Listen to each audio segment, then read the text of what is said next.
साथियों, 15 साल कांग्रेस और 12 साल आम आदमी पार्टी के शासन के बाद, यानी कि 27 साल के सूखे के बाद बीजेपी ने दिल्ली की सत्ता में वापसी की है।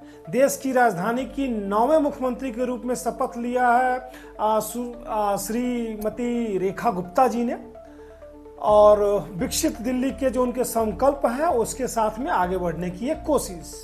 लेकिन अगर मैं दिल्ली की बात करूं तो पांडवों के समय से जब उन्होंने खांडव प्रस्थ को, हस्तिनापुर से जब वो बाहर निकले थे लाक्षागृह कांड के बाद, तो उन्होंने खांडव नाम के जंगल को जला करके खांडव प्रस्थ बनाया था, और उसी खांडव प्रस्थ को इंद्र देवता की पूजा करके उनके नाम पे नाम रखा था इंद्रप्रस्थ। और वही इंद्रप्रस्थ जो है वो कहीं ना कहीं दिल्ली के रूप में जानी जाती है। तब से लेकर के अभी तक अनेकों शासकों ने इस पे अलग अलग तरीके से शासन किया है, लेकिन दिल्ली हमेशा ही सत्ता का केंद्र बनी रही। आप जानते हैं क्या कुछ तथ्यों को दिल्ली के बारे में? कब कब दिल्ली का नाम बदला, किन किन लोगों ने इसके ऊपर आक्रमण किए, किन किन लोगों ने इसको विकसित किया, और किन किन लोगों ने यहाँ की मिट्टी में अपने आप को रमा करके दिल वालों की दिल्ली कहलाने का गौरव प्राप्त किया। जी हाँ, मैं डॉक्टर असित, आप देख रहे हैं अपना प्यारा चैनल अमेजिंग एसिड, और आज मैं बात करने जा रहा हूँ दिल्ली के बारे में। साथियों, चैनल पे नए आए हैं तो निश्चित रूप से सब्सक्राइब करें। वीडियो का कंटेंट अच्छा लगे तो अपने दोस्तों तक और यथासंभव जितना अधिक हो सके इसको जरूर स्प्रेड करें। आइए आरंभ करते हैं। मैं बात कर रहा था दिल्ली की। तो दिल्ली की अगर हम बात करें तो इंद्रप्रस्थ, सभी लोग जानते हैं कि हस्तिनापुर और इंद्रप्रस्थ दिल्ली का कहीं ना कहीं पौराणिक नेम रहा है और इतिहासों में आया है महाभारत काल से। लेकिन इसका नाम दिल्ली कैसे पड़ा?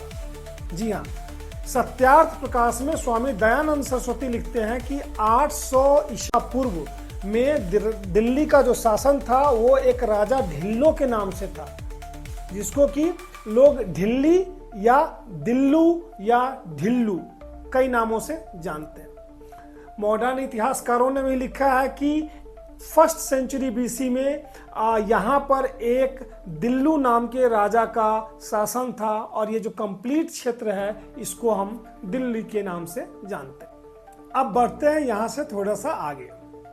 दिल्ली की अगर हम बात करें तो तोमर वंश के शासक, मॉडर्न टाइम्स हिस्ट्री की बात कर रहा हूं मैं आपसे, अनंगपाल का जिक्र मिलता है दिल्ली के बारे में, और संबंध मिलता है जब 1020 ईस्वी में उन्होंने एक रॉयल रिजॉर्ट आनंदपुर नाम की जगह को बसाया था, जो कि मात्र यहाँ से 10 किलोमीटर दूर था, और उन्होंने उसकी राजधानी बनाई उस जगह को, और उसका नाम रखा लालकोट।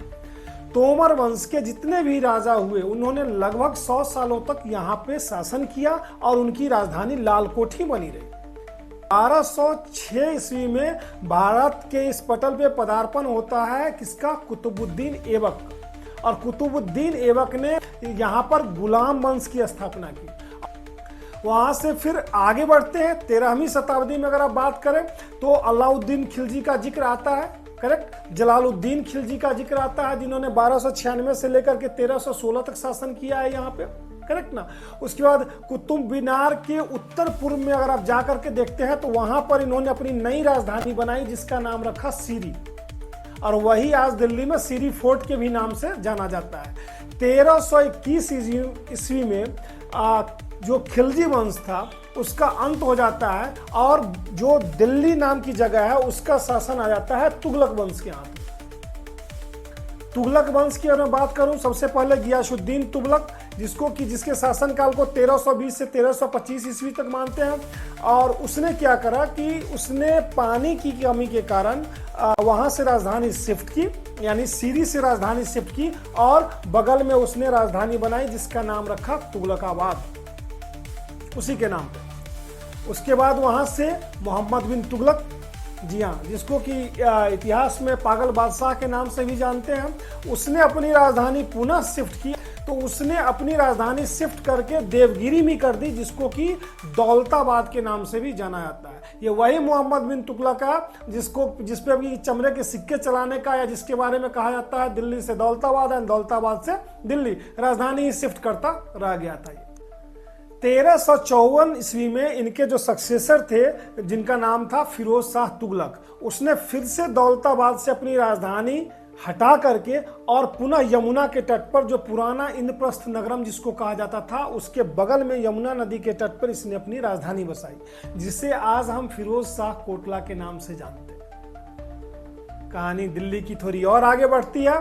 14वीं शताब्दी में यहां पर आक्रमण होता है तैमूर लंग का, जिसने कि कंप्लीट दिल्ली में पूरी तरीके से लूटपाट, नरसंहार, औरतों के बलात्कार और पता नहीं कितनी जघन्य घटनाएं वहां पे की। और तैमूर लंग के बाद कई सारे ऐसे जो वंश हैं जिन्होंने वहां पे शासन किया दिल्ली में। अगर मैं इसको इतिहास के कालानुक्रम के हिसाब से देखें तो 1414 से लेकर 1451 ईस्वी तक यहाँ पर शासन रहा सैयद वंश का।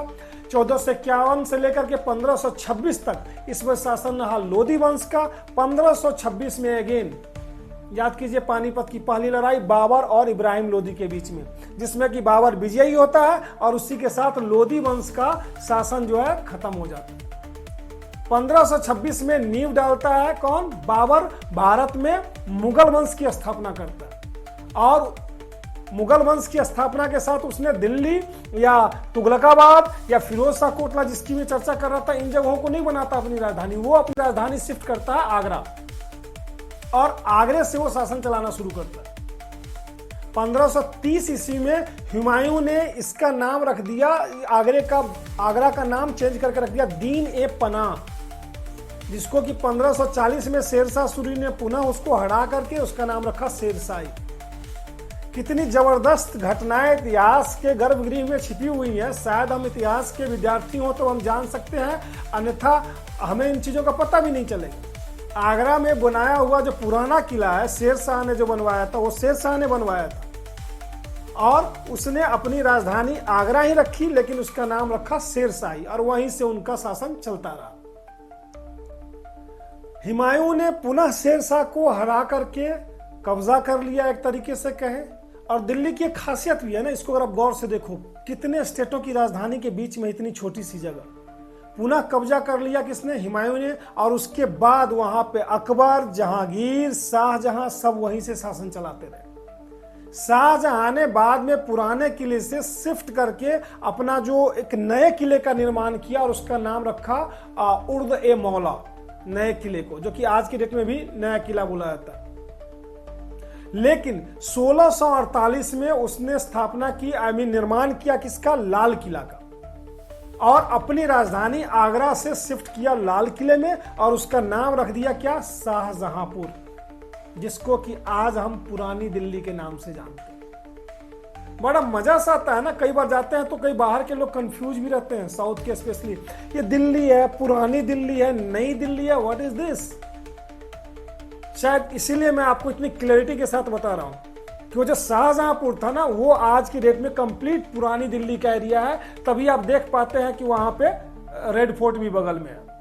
18वीं शताब्दी में मराठाओं ने आक्रमण किया और पैरेलली कहीं ना कहीं देखे पर्सिया का जो नादिर शाह था उसने भी अटैक किया और इस तरीके से मुगल वंश का जो शासन था ना, वो कहीं ना कहीं डोलता रहा। लेकिन मजे की बात यह है, राजधानी बदली नहीं, राजधानी वही रही।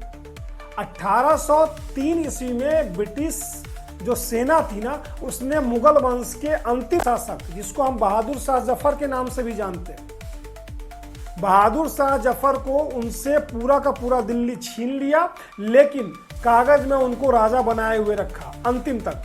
हम जानते हैं 1857 की जो प्रथम क्रांति थी उसमें बहादुर शाह जफर को भेज दिया गया था काले पानी की सजा देकर के 94 साल की उम्र में, इतने बूढ़े बादशाह को, करेक्ट। और यहां पर ब्रिटेन ने क्या किया? पूरे भारत पे अपना साम्राज्य फैला दिया था, पता है आपको, 1857।